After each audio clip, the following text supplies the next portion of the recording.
ஆரம்பமாக எனக்கும் உங்களுக்கும் உபதேசித்தவனாக.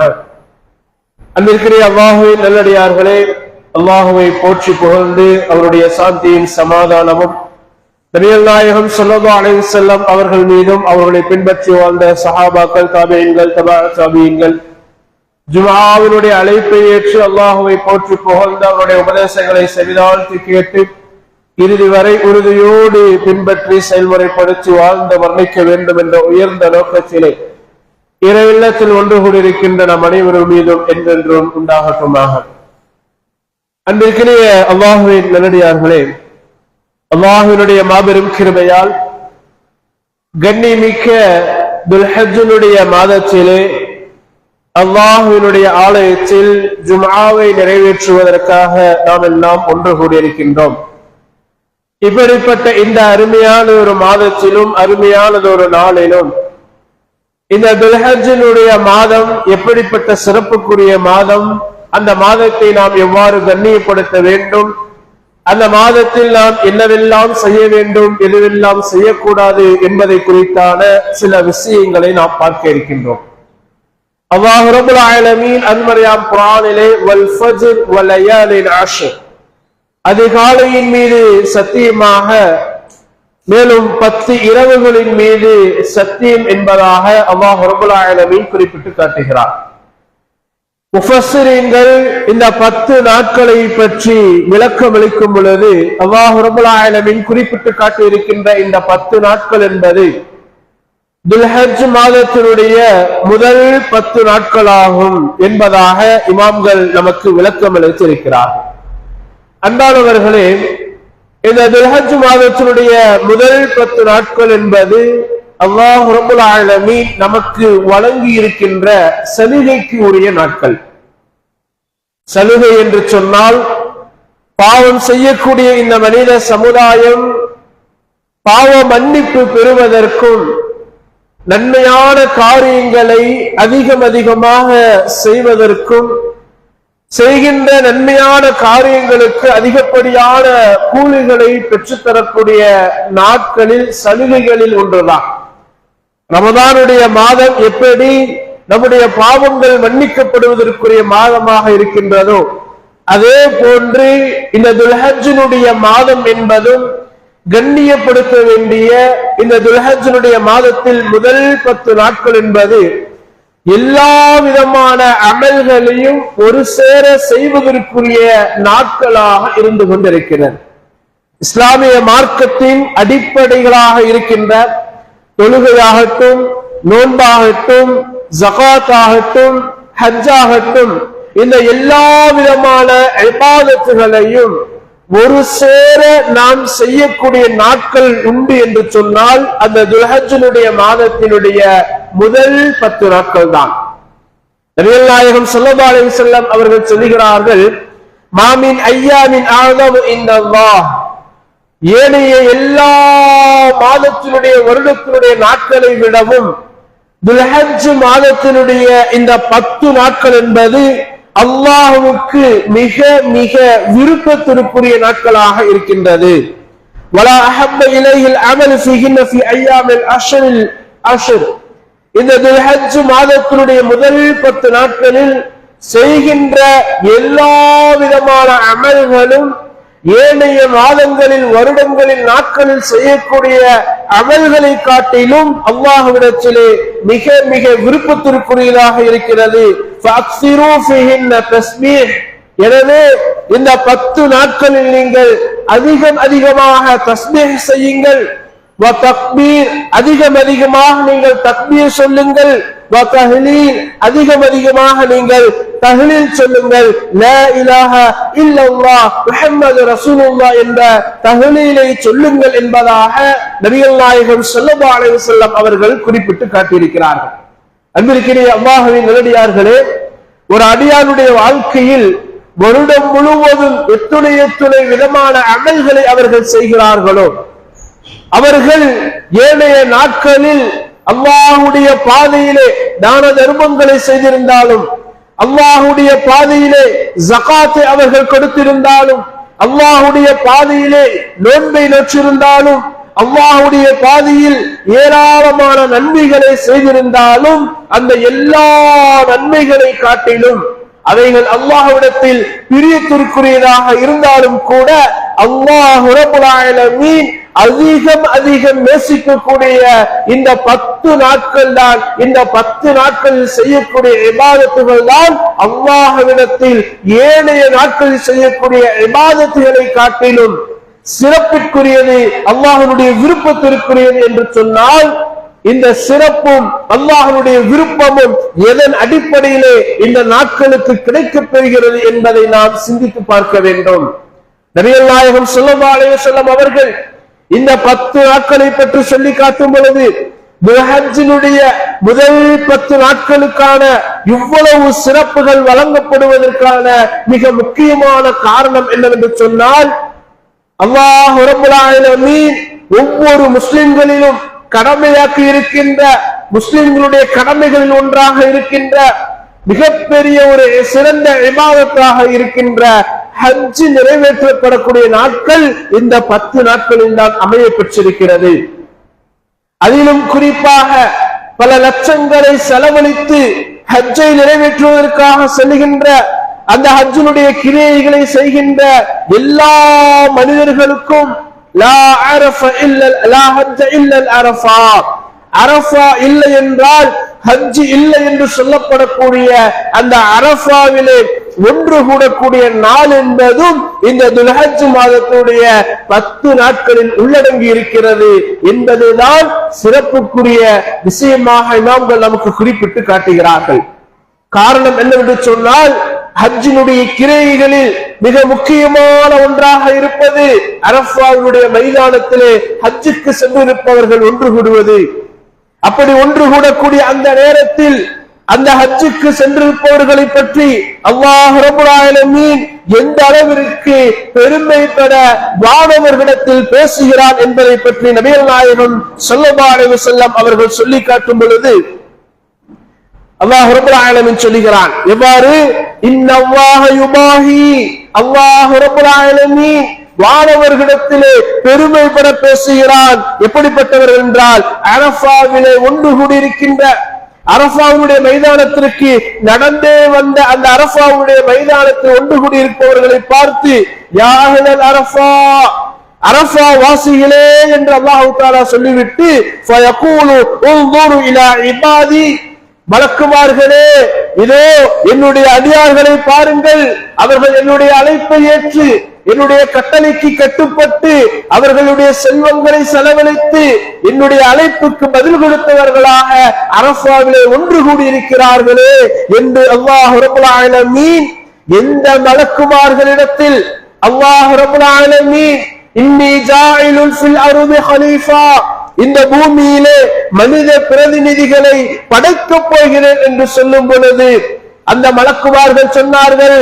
அத்தஜஅலு ஃபீஹா வயுஸிரு ஃபீஹா வயஸ்ஃபிகு திமா, ரத்தம் சிந்தக்கூடிய, குழப்பங்கள் செய்யக்கூடிய இந்த மனித சமுதாயத்தை அல்லாஹ் இந்த பூமியிலே படைக்கப் போகிறாய் என்று கேட்டார்களே, அப்படிப்பட்ட அந்த மலக்குமார்களை பார்த்து சொல்லுவான், எந்த மனிதர்களை பார்த்து நீங்கள் ரத்தம் சிந்தக்கூடியவர்கள், பூமியில் குழப்பம் உண்டாக்கக்கூடியவர்கள் என்று சொன்னீர்களோ, அதே மனித சமுதாயம் என்னுடைய அழைப்பை ஏற்று எனக்கு கட்டுப்பட்டவர்களாக என்னுடைய கட்டளையை நிறைவேற்றுவதற்காக அரஃபாவிலே ஒன்று கூடியிருக்கிறார்கள் என்பதாக சொல்லி வானவர்களிடத்தில் அல்லாஹ் தஆலா பெருமைப்படுகிறார்.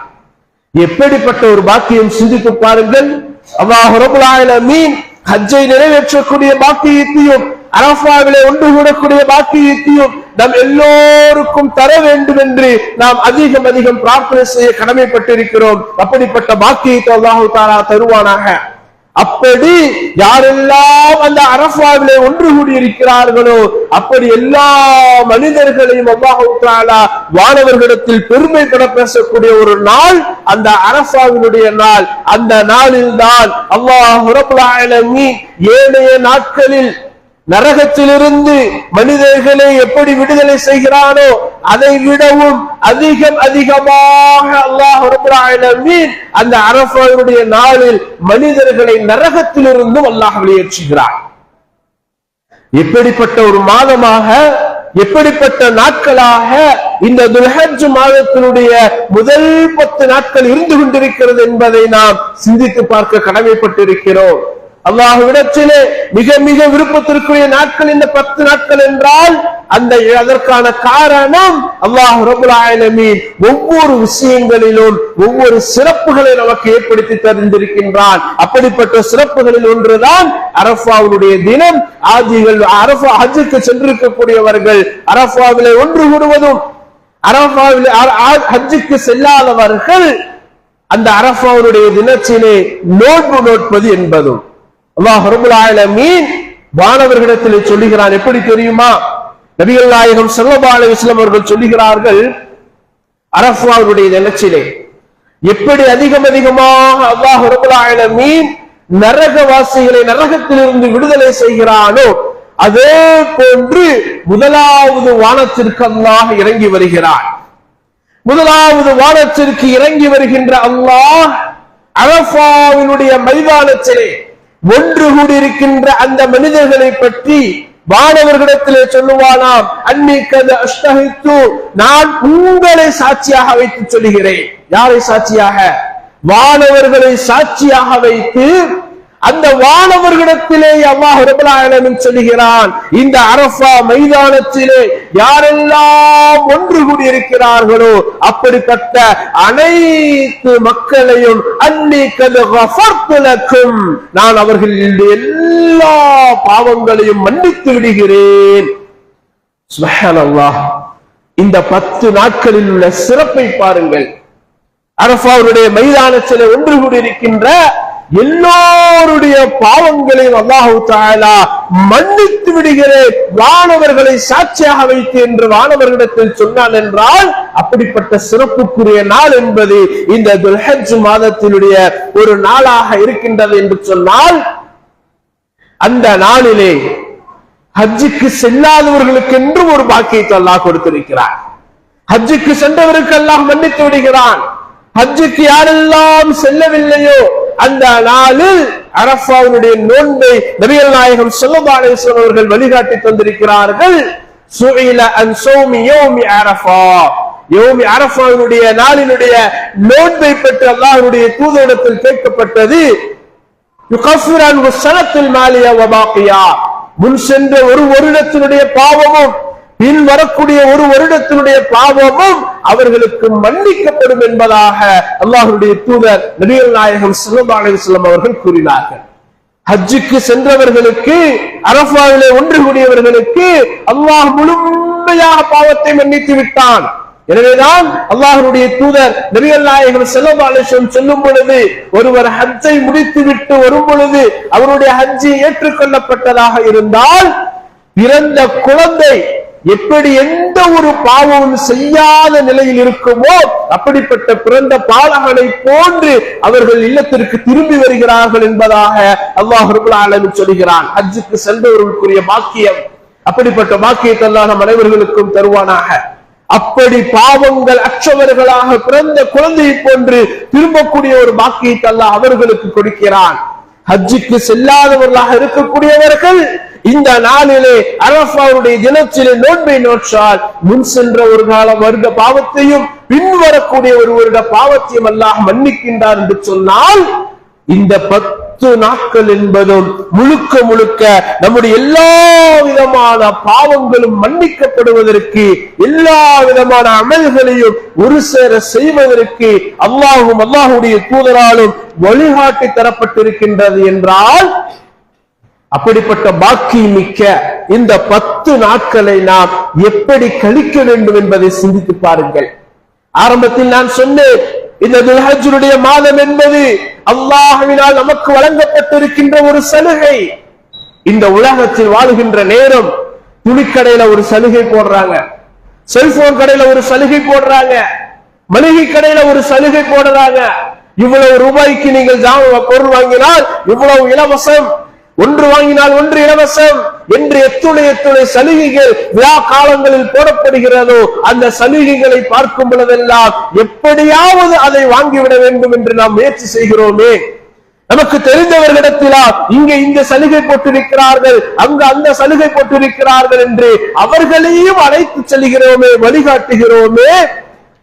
அப்படிப்பட்ட அதை காட்டிலும் அல்லாஹ் வழங்கி இருக்கின்ற ஒரு சலுகை இவை எல்லாவற்றை விடவும் சிறந்தது. எந்த அளவிற்கு தெரியுமா? ஏனைய நாட்களில் நீங்கள் செய்கின்ற அமல்களை காட்டிலும் பல மடங்கு அதிகமான நன்மைகளை இந்த நாட்களில் அல்லாஹ் உங்களுக்கு வழங்குகிறார். ₹1 நீங்கள் தர்மம் செய்தால் அதை அல்லாஹ் தஆலா 7 மடங்காக அதிகரித்து உங்களுக்கு திருப்பி தருகிறார். இப்படிப்பட்ட ஒரு பாக்கியம். ஆனால் இப்படிப்பட்ட பாக்கியமிக்க நாட்களில் ஏனைய எல்லா நாட்களை போன்றும் இந்த நாட்களை நாம் கழிப்போம் என்று சொன்னால் நம்மை விட நஷ்டவாளிகள் வேறு யாரும் இருக்க மாட்டார்கள். அன்பிருக்கிற அல்லாஹ்வின் நல்லடியார்களே, துல்ஹஜ்ஜுடைய மாதத்தின் ஓரிரு நாட்கள் நம்மை கடந்து விட்டது.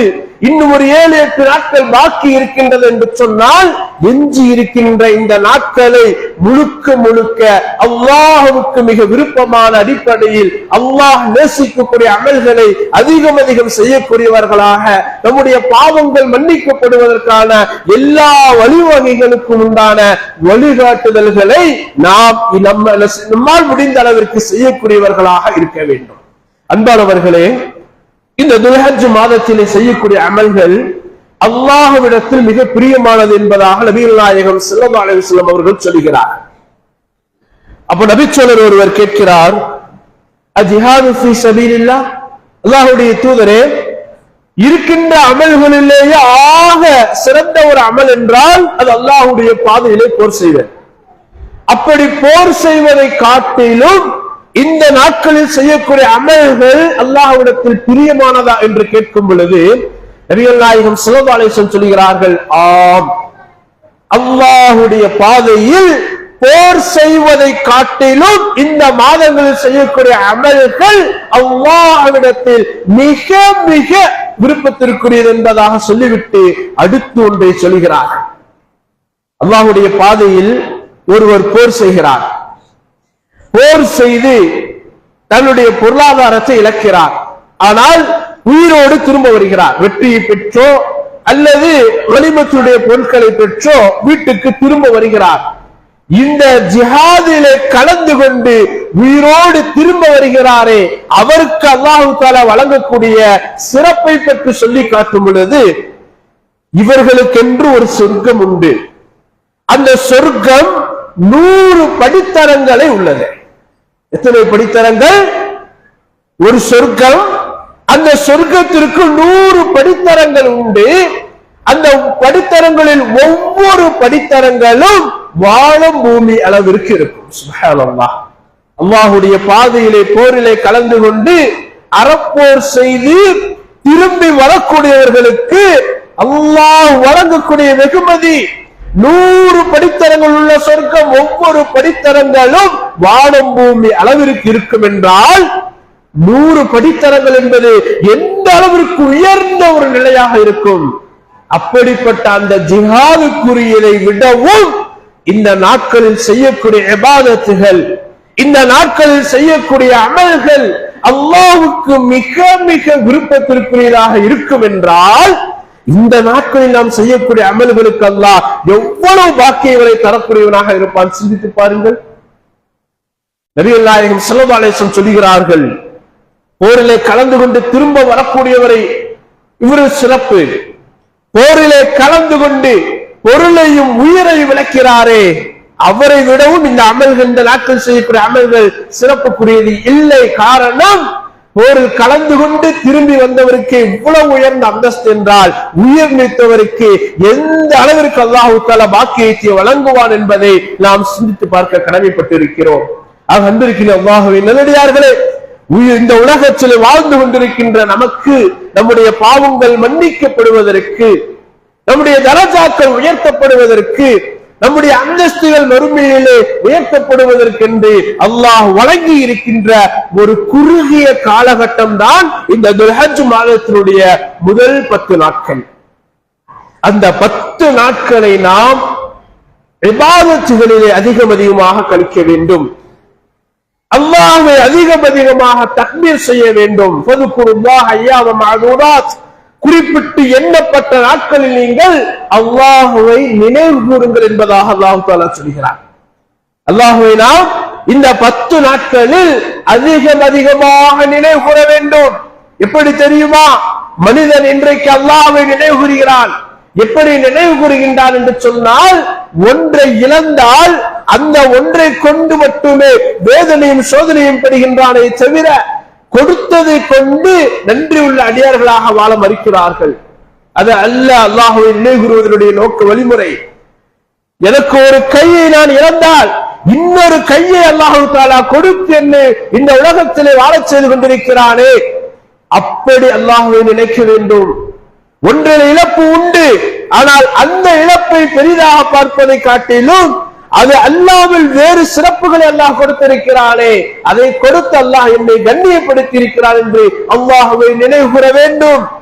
ஹஜ்ஜுக்கு செல்லக்கூடிய பாக்கியத்தை அல்லாஹ் அவர்களுக்கு கொடுத்திருக்கிறான். ஆனால் அதிலேயும் நாம் நோன்பு வைப்பதன் மூலமாக நம்முடைய பாவங்களை மன்னிக்கக்கூடிய ஒரு பாக்கியத்தை அல்லாஹ் கொடுத்திருக்கிறான். இப்படி ஒவ்வொரு விஷயங்களையும் நாம் ஒவ்வொரு விஷயத்தோடு ஒப்பிட்டு பார்க்கும் பொழுது எல்லா விதமான சிறப்புகளையும் மேன்மைகளையும் பாக்கியங்களையும் அல்லாஹ் நமக்கும் வழங்கி இருக்கின்றான். ஆனால் அதை நாம் எவ்வாறு பயன்படுத்த வேண்டுமோ அந்த முறைப்படி பயன்படுத்துவதில் தான் நமக்கு நல்லதாகவும் கெட்டதாகவும் அது அமையப்பட்டிருக்கிறது என்பதை நாம் இந்த நேரத்தில் சிந்தித்து பார்க்க வேண்டும். அன்பிற்குரிய அல்லாஹ்வின் நல்லடியார்களே, அல்லாஹ்வுடைய தூதர் நபிகள் நாயகம் ஸல்லல்லாஹு அலைஹி வஸல்லம் அவர்கள் சொல்கிறார்கள், இந்த 10 நாட்களில் நாம் செய்ய வேண்டிய இபாதத்துகளில் இன்னொரு இபாதத்தும் உண்டு. எவ்வாறு என்று சொன்னால், இன்னல் ஈமான லா யஹ்லகு ஃபில் ஹௌஃப். இந்த ஈமான் இருக்கிறது, ஈமான் என்பது அவ்வப்போது பலகீனமாகவும் பழையதாகவும் ஆகிக்கொண்டே இருக்கும். ஈமான் எப்படி ஆகும்? பலகீனம் ஏற்படும், பழைய நிலம் பழையதாகவும் மாறும். எப்படி? ஒரு உதாரணத்தை அல்லாஹ்வுடைய தூதர் சொல்கிறார்கள், கமா யஹ்லகு ஸௌப், ஆடை இருக்கே, அது ஆடை பழசாகி பழுதாகி கிழிந்து ஒன்றுமில்லாமல் ஆகுமே, அது போன்று இந்த ஈமானும் பலகீனம் அடையும், இந்த ஈமானும் இத்து போகும், இந்த ஈமானும் கிழிந்து போகும். அப்படி சொல்லிவிட்டு அல்லாஹ்வுடைய தூதர் சொல்கிறார்கள், ஃபஸ்அலுல்லாஹ தஆலா அய்யஜத்தத ஈமான. அல்லாஹ்விடத்தில் அப்படிப்பட்ட நேரத்திலே நீங்க எப்படி புதிய ஆடை வாங்குவீங்களோ, புதிய ஆடையை தேர்ந்தெடுப்பீர்களோ, அப்படி உங்களுடைய ஈமானை உங்களுடைய உள்ளத்தில் புதுப்பிக்க வேண்டும் என்று துஆ செய்யுங்கள் என்று சொன்னார். இந்த நாட்களில் நாம் என்ன செய்ய வேண்டும்? ஏனைய நாட்களில் ஈமான் எப்படி வேண்டுமானாலும் இருந்திருக்கலாம், பலகீனமாக இருந்திருக்கலாம், தாழ்ந்த நிலையில் இருந்திருக்கலாம், ஈமானில் ஓட்டை ஏற்பட்டிருக்கிறார். ஆனால் இந்த 10 நாட்களில் அவை எல்லாவற்றை காட்டிலும் நம்முடைய ஈமானை நாம் புதுப்பிக்க பழகிக்கொள்ள வேண்டும், ஈமானை வலுவூட்ட வேண்டும். எப்படி? இந்த ஈமானை வலுவூட்டுவதற்கென்றேதான் இந்த மாதத்தில் சில தியாகங்களை அல்லாஹ் தஆலா நமக்கு ஏற்படுத்தி தந்திருக்கிறார். ஹஜ் கடமை, பல லட்சங்களை செலவழித்து சொல்கிறார்கள். 40 தினங்கள் 45 தினங்கள் ஹஜ்ஜுக்காக வேண்டி செல்கிறார்கள். ஆனால் ஹஜ்ஜை பொறுத்தவரையில் 3 நாட்கள் மட்டும்தான். ஹஜ் என்பது 3 நாட்கள் மட்டும்தான். அந்த 3 நாட்களில் செய்யக்கூடிய இபாதத்துகள், இந்த இபாதத்தினுடைய வழிகாட்டுதல்களை நாம் ஆரம்பத்தில் எடுத்து பார்த்தோமேயானால், அல்லாஹ் ரப்பல் ஆலமீன் இப்ராஹிம் அலைஹிஸ்ஸலாம் அவர்களுடைய தியாகத்தை அடிப்படையாக வைத்துத்தான் இந்த 3 நாட்கள் செய்யக்கூடிய இபாதத்துகளையும் அல்லாஹ் தஆலா நமக்கு வழிவகுத்து தந்திருக்கிறார். இப்ராஹிம் அலைஹிஸ்ஸலாம் அவர்களை பற்றி அல்லாஹ் சொல்லும் பொழுது, வைதிபதலா இப்ராஹிம, அல்லாஹ் ரப்பல் ஆலமீன் இப்ராஹிம் அலைஹிஸ்ஸலாம் அவர்களை சோதித்தார். ஃபஅதல்லஹுன்ன, அவரை சோதித்த எல்லா சோதனைகளிலும் அதை அவர் நிவர்த்தி செய்தார், அதை பூர்த்தியாக்கினார். எப்படி? அல்லாஹ் ரப்பல் ஆலமீன் சொல்கிறார், யா புனைய இன்னி அரா ஃபில் மனாமி அன்னி அத்பஹ். வயோதிக நிலையில ரப்பி ஹப்லி மினஸ் ஸாலிஹீன், சாலிஹான ஒரு குழந்தையை அல்லாஹ் எனக்கு கொடு. அவருடைய வயோதிக நிலையில் அல்லாஹ் தஆலா இஸ்மாயில் அலைஹிஸ்ஸலாம் அவர்களை குழந்தையாக கொடுத்தார். அந்த குழந்தையாக இருக்கின்ற சிறு பிராயத்திலே பாலைவனத்தில் கொண்டு போய் விடுங்கள் என்று அல்லாஹ் கட்டளையிட்டான். பாலைவனத்திலே விடுகிறார்கள். குறிப்பிட்ட ஒரு வாலிப வயதை அடைகின்ற நேரத்திலே தன்னுடைய மகனிடத்திலே சொல்கிறார்கள், இன்னி அரா ஃபில் மனாமி அன்னி அஸ்பஹ், நான் நேற்று இரவு கனவிலே உன்னை அறுத்து பலியிடுவதாக கண்டேன். ஃபன்துர் மாதா தரா, நீ என்ன நினைக்கிறாய் மகனை சொல். மகளுடைய ஈமானை பாருங்கள். யா அபதி ஃபஅல் மாதா துமர், என்னுடைய தந்தை அல்லாஹ் உங்களுக்கு எதை ஏவினான் அதை நீங்கள் செய்யுங்கள். சதஜிதுனி இன்ஷாஅல்லாஹு மினஸ் ஸாபிரீன், என்னை பொறுமையாளர்களாக நீங்கள் காண்பீர்கள் என்பதாக சொல்லி மகனின் அனுமதியோடு அந்த பிள்ளையை இஸ்மாயில் அலைஹிஸ்ஸலாம் அவர்களை அல்லாஹ் அறுத்து பலியிட சொன்னதை அறுத்து பலியிட சென்றார்கள். அல்லாஹு தஆலா மிகப்பெரிய ஒரு பலி பிராணியை கொடுத்து அல்லாஹ் அறுக்க சொல்லி, இதிலும் நீங்கள் வெற்றி பெற்றீர்கள். இந்த இப்ராஹிம் கான உம்மா, இப்ராஹிம் அலைஹிஸ்ஸலாம் அவர்கள் ஒரு சமுதாயம் என்ற ஒரு சிறப்பை அல்லாஹ் கொடுத்தார். எப்படிப்பட்ட ஒரு தியாகம், சிந்தித்து பாருங்கள். மறுப்பில்லை, மறுக்கவில்லை, ஏன் எந்த எதிர்க்கென்று எந்த கேள்வியும் கிடையாது. அல்லாஹ் கட்டளையிட்டால் அதை அப்படியே செய்ய துணிந்தார்கள். அந்த தியாகம் தான் இன்றைக்கு இந்த ஹஜ் மாதத்தினுடைய 10வது நாளாக இருக்கின்ற பெருநாளினுடைய தினத்திலே குர்பானி கொடுக்கக்கூடிய தியாகம். இந்த குர்பானியை பொறுத்தவரையிலே இன்றைக்கு இது விளம்பரமாக்கப்பட்ட ஒரு விஷயமாக இருக்கிறது, பேருக்காகவும் புகழுக்குமான ஒரு விஷயமாக இருக்கின்றது. ஆனால் இஸ்லாமிய மார்க்கம் முழுக்க முழுக்க இறையச்சத்தின் அடிப்படையில், தியாகத்தின் அடிப்படையில் அல்லாஹ்வுடைய கட்டளையை முழுமையாக நிறைவேற்றக்கூடிய சிறந்த ஒரு இபாதத்தாகத்தான் இஸ்லாமிய மார்க்கம் நமக்கு வழிகாட்டி தந்திருக்கின்றது என்பதை நாம் நினைவில் கொள்ள வேண்டும். இப்ராஹிம் அலைஹிஸ்ஸலாம் சொன்னார்கள், இன்ன ஸலாத்தி வ நுஸ்கி வ மஹ்யாய வல் மமாத்தி லில்லாஹி ரப்பில் ஆலமீன், என்னுடைய தொழுகை, என்னுடைய அறுத்து பலியிடுதல், என்னுடைய வாழ்க்கை, என்னுடைய மரணம், இவை எல்லாம் அல்லாஹ்வுக்குரிய. நாம அல்லாஹ்வுடைய பாதையிலே அறுத்து குர்பானி கொடுக்கிறோம் என்று சொன்னால் அதையும் அல்லாஹ் கட்டளையிட்டான், ஃபஸல்லி லிரப்பிக வன்ஹர், நீங்கள் தொழுது குர்பானியும் கொடுங்கள் என்பதாக அல்லாஹ் சொல்கிறார். வசதி உள்ள ஒவ்வொருவரும் நிற்கட்டாயம் அவர்கள் குர்பானி கொடுக்க வேண்டும். அப்படி கொடுக்காதவர்கள் தொழுகை தொழக்கூடிய இடங்களுக்கு வர வேண்டாம் என்பதாக நபிகள் நாயகம் ஸல்லல்லாஹு அலைஹி வஸல்லம் தடுத்திருக்கின்ற அளவிற்கு வழிகாட்டி தரப்பட்ட ஒரு இபாதத் இந்த குர்பானி. அந்த குர்பானியை பற்றியும் சில விஷயங்களை நாம் தெரிந்து கொள்ள வேண்டும். அல்லாஹ் ரப்பல் ஆலமீன் குர்பானியை நம் மீது கடமையாக்கி இருக்கிறார். நபிகள் நாயகம் ஸல்லல்லாஹு அலைஹி வஸல்லம் அவர்கள் ஆடு, மாடு, ஒட்டகம் போன்ற பிராணிகளை குர்பானி கொடுப்பதற்கு வழிகாட்டி தந்திருக்கிறார்கள். இந்த குர்பானி கொடுக்கக்கூடிய நிலையை பொறுத்தவரையிலே அந்த வழிமுறைகள் என்று உண்டு. வெளிப்படையான குறைகள் இருக்கக்கூடிய பிராணிகளை நாம் குர்பானி கொடுக்க கூடாது. வெளிப்படையான குறைகள், நொண்டியாக இருக்கக்கூடிய, காது கிழிக்கப்பட்ட, கண் குருடான, இப்படிப்பட்ட கொம்பு உடைந்திருக்கக்கூடிய வெளிப்படையான குறைகள் இருக்கின்ற எந்த ஒரு பிராணிகளையும் நாம் என்ன செய்யக்கூடாது, குர்பானி கொடுக்க கூடாது. முதல் விஷயம்.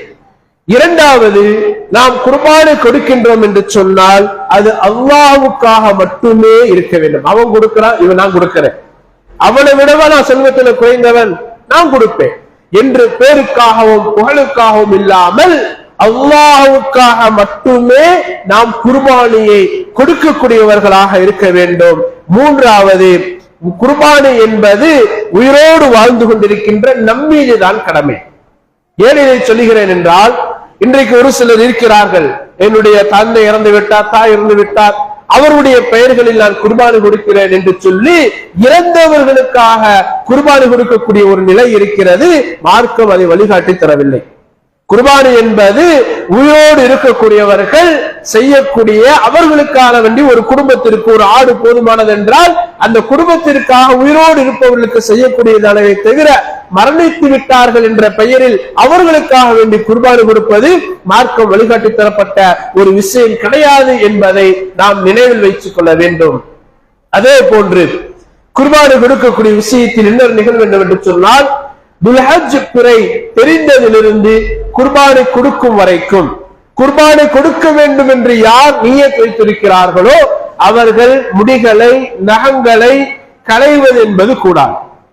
அதாவது குர்பானிக்கு நியத் வைத்திருப்பவர்கள் என்று சொன்னால் தந்தை அல்லது மகன் குடும்பத்தில் ஒரு நபர் மட்டும்தான், குடும்பத்தில் இருக்க எல்லோரும் என்பது கிடையாது. குடும்பத்தில் யார் குர்பானி கொடுப்பதற்கு நியத்து, தந்தை இருந்தால் தந்தை, அல்லது மகன் இருக்கிறார் என்று சொன்னால் மகன்.